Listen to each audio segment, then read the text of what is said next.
जग में रोशन करी ई माई बाबूजी के नाम। पास होगी नहीं माई हो जग में रोशन करी ई माई बाबूजी के नाम। बबुआ हमार हवन सूरज चाँद। बाबू चाहताड़न कि पढ़ लिख के बड़ आदमी बन जास। हम अपना बाबू के अपने आंखें की सोचा से दूर ना होके दे। अरे हम शहर चल जाएं चाहे विदेश चल जाएं, अपना माई के ना बुलाए ना।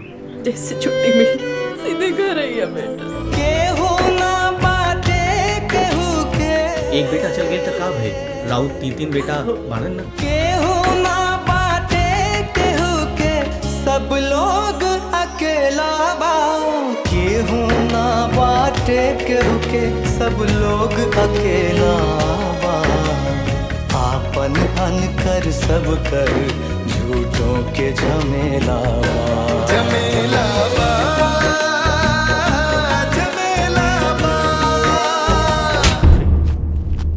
गंवार कहीं के। ये गवार भी यूपी बिहार की उस माटी से आता है जिस माटी से हिंदुस्तान के 80% से ज्यादा लोग IAS और PCS बन के आते हैं।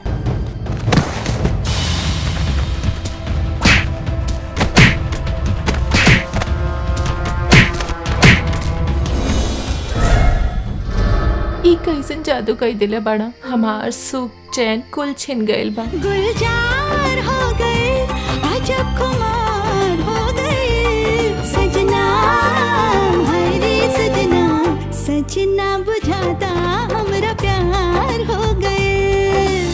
ये सुनला के बाद माई बाबूजी तो जीते जी मर जाइए। जे गईल वक्त के ना पहचाने ला वो कभी बड़ आदमी ना बनेला। हमार बबुआ बनल आजो दुल्हा जनकपुर में सोर भयो मोरे बबुआ जनकपुर में सोर भयो। अरे शादी ब्याह तो तब होई जब लड़का लौट के घर आई, शहर जाले पढ़ाई करे और लेके आ जाए लुगाई। का खोपड़ी पहला है कम से कम 2-3 साल की छुट्टी और 10 उंगली घी में। गलत मने बाइट कराइला ना हो हराम वाला पैसा लुटाई दाना हो। आखिर ऐसे कौन कठिन पढ़ाई करता कि अपने माई से मिलने की फुर्सत नहीं के। तिनका जोर कहाँ पे जाओगे? मेला श्रवण कुमार की यहाँ। श्रवण ठीक है। झूठों के झमेला बा। झमेला बा। श्रवण भैया तो पढ़ाई खत्म करके चल गई। गजब का ये पैसा तो नहीं खे।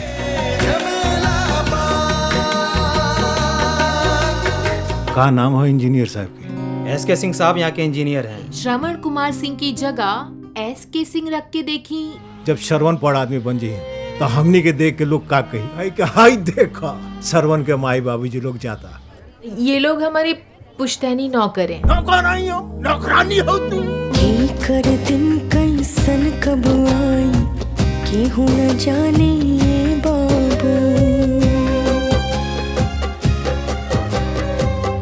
कर दिन कैसन कब आई केहू न जाने ये बाबू।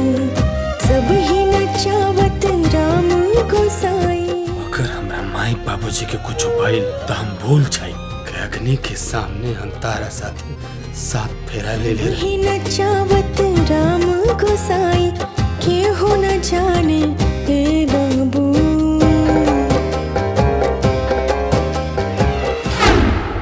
माई बाबूजी के पता लागी गई का